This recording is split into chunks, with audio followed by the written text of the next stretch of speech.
You've made me proud, Ness.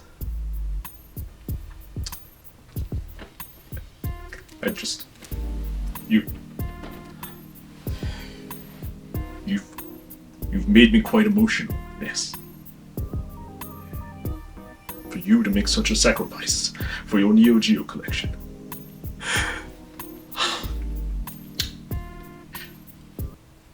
Hope that dog.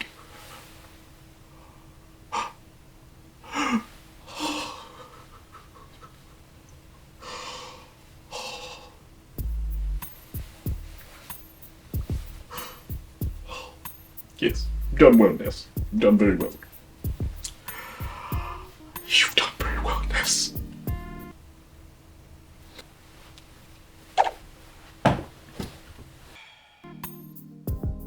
Alright, my bad, Tiberius, okay? But why you patronize me with the fake tears and stuff, man? What's going on? Patronize you? You know how long it's been since I've been here, Ness? You and I were supposed to do this together, and you have been lacking in your coverage of the Neo Geo. You disgust me. No, we're not gonna go through this. We're not doing this today. No, sir. Today, we will go over Matrimelee, the Power Instinct, a great fighting game all in its own right that started way back. It found its roots on the Nintendo Entertainment System. We will do that and more on today's episode of Mission Neo Geo, and just for you out there to know, I, Tiberius co-host, am back, and we will continue more. Stay tuned.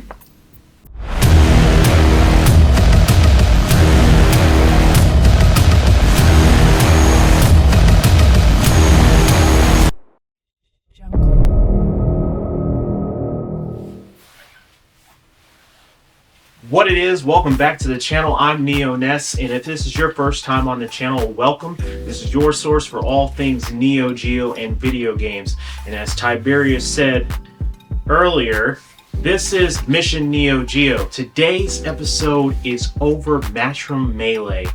This game is the 5th installment of Power Instinct that was originally found on the Super Nintendo. And yeah, this is not one of my favorite games. It's definitely not on my top 5 fighting games by any means, but it's definitely a game to have in a collection if you're going for a complete set, or if you're going for a multitude of fighting games that give you a different bit of a variety. Now, the overall story of Power Instinct is actually quite interesting, and its roots start with the original Power Instinct found on the Super Nintendo. It's actually an Atlas game. So Noise Factory, which actually made this game, partnered with Atlas just because, of course, Atlas had some of the licensing for Power Instinct, and this game was one of them. So Matrimelee was the second game released by Noise Factory, as Rage of the Dragons was the first. And you can actually find a few characters from Rage of Dragons in Matrimelee. This game was first released on Neo Geo arcade system on March 20th of 2003 and was one of the last games on the system to be released. This game can be found in a couple of different areas. So this got a release on the arcade March of 2003. On the AES, it got a release on Neo Geo 8. It got a release on the AES in May of 2003, and then we later saw it on the PlayStation 2, specifically for Japan, in 2006. So it's a single player game, ignores gameplay elements introduced from its previous versions. A few game elements from Rage of Dragons were integrated in this game. So the special meter that slowly fills up when an attack connects with an opponent. In 2006, the game was released on PlayStation 2 exclusively in Japan. This port treats itself as a sequel taking place after the events from Matrimelee, with more changes in gameplay and the addition of new characters while removing the Rage of Dragons cast. So the Rage of Dragons cast got snipped, got cut from the PlayStation version. Don't know why, but kind of interesting that they decided, well, I understand why they did it. This is my speculation behind it. They removed those characters mainly because we didn't see a PlayStation version of Rage of Dragons. That actually would have been really cool to see, by the way, or a Dreamcast version. So there's a couple of folks from Power Instinct 2 that make their way in here. And if anyone hasn't played Power Instinct before, a lot of the characters you're not going to know outside of the Rage of Dragon characters that we've done.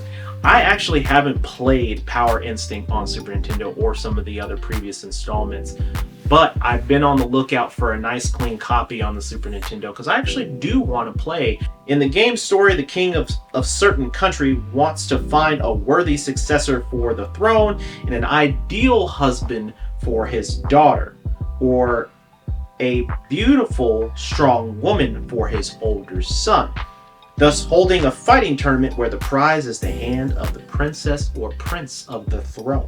I think that's why Matrimelee doesn't sit on the top of my fighting game list. I've found that some of the stages not having a mixture of a different soundtrack, it came back to bite it a little bit. And plus, the redundancy of some of the stages, I didn't understand that. It just made it feel really cheap to me, and unfortunately, it just wasn't enough for me to really want to play this game over and over again. Now, one thing that I will say is that I've had a lot of opportunities to find Matrimelee over the course of my time of collecting for the Neo Geo. It wasn't until recently when I picked this game up, and to be honest, I was still pushing this game back.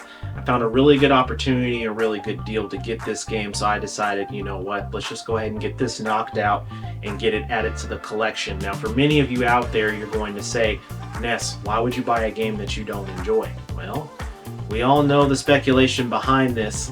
I'm going for a full complete English set -2. This is what we're doing. Now, I will say this. There have been a couple of times where I go back and play these games and I find something new, something subtle, and it's enough to change my mind. Have I had enough time with Matrimelee? I will say this, that the background and storyline behind this game is intriguing, and it's enough for me to have bumped my score of this game up to, I'll give it a 3.5. Do I recommend this game? I'll tell you this. Is it worth the money buying this game on AES? In my particular opinion, no, it's not. Should you or could you purchase this game on MVS? Yes. Would you? Should I, Ness? I would recommend getting it on MVS. Or if you want to emulate this game, you could. Now, for my completionists and my Neo Geo collectors out there that want Matrimelee, by all means, finding a clean copy of this game is relatively easy, and the price hasn't changed too much over the last 3 or 4 years. Alrighty. We have Matrimelee.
So carts for Matrimelee, well, mainly the AES version, are generally running around a hefty price of a little bit over $3,000. Now, there are some options that you can take. Generally on eBay, you're going to see prices range anywhere between $3,000 and $4,000. I'm here to tell you, if you're paying over $3,500, you're paying too much. $3,500 should be your very max on this game. And that's if it's super extra crispy mint, not a blemish, not a scratch, not an insertion mark on anything, no creases, no anything on the insert itself. The manual is extra crispy, the bag, everything is perfect. Now, some may disagree with my thought process on this but you can find a Matrimelee for much cheaper if you know where to look and if you're willing to negotiate with certain folks. But generally this game is going for a little bit over $3,000 on eBay. Private sales, you are going to get a little bit luckier in terms of finding it. It's just a matter of how and when you find this game. And even the Japanese versions are relatively high for this game. When we start talking about what we're getting more of, the Japanese versions that I see here online are roughly between $2,000 and $4,000, which again, if you're paying $3,500 or more for Matrimelee, you are paying too much. Couple of things to note. There are some NCI or conversion of this game that look extremely identical to it, so be careful. You will find NCI copies out there ranging anywhere between $100 and $300. So if you're looking for something relatively cheap that looks like the original article, you could go down that way. If you do decide that you want to have this game legit in a nice crispy copy, just be ready to fork over a couple of grand for this game. But again, I tell you, is it worth it? Not in my particular case. That's just my 2 cents on this game. You're better off finding an MVS cart for this game. Now, if you're a collector of MVS kits, meaning that comes with the box, the marquee, all that good stuff, be ready to drop another big bucket of money, because a full kit for this game will range somewhere in the house of $800 to $1,000, especially if the card is mint and everything is included inside the MVS kit.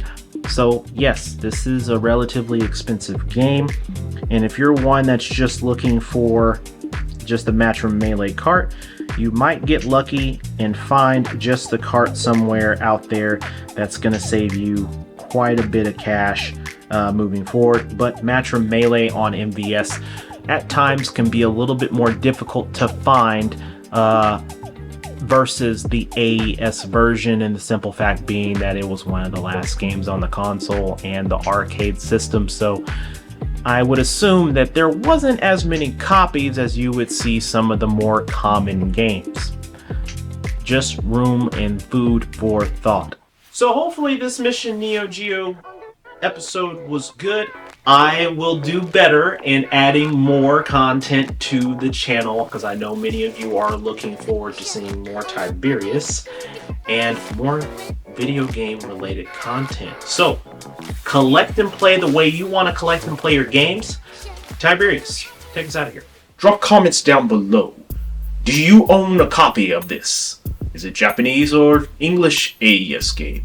Perhaps you have it on the MVS. Let us know in the comments down below, and we bid you good morning, good afternoon, good evening, and good night to you. And for next week's episode, this one is going to be a very special Mission Neo Geo, going over a very special title itself. But guess what? You're going to have to wait, because it is to be continued. See you.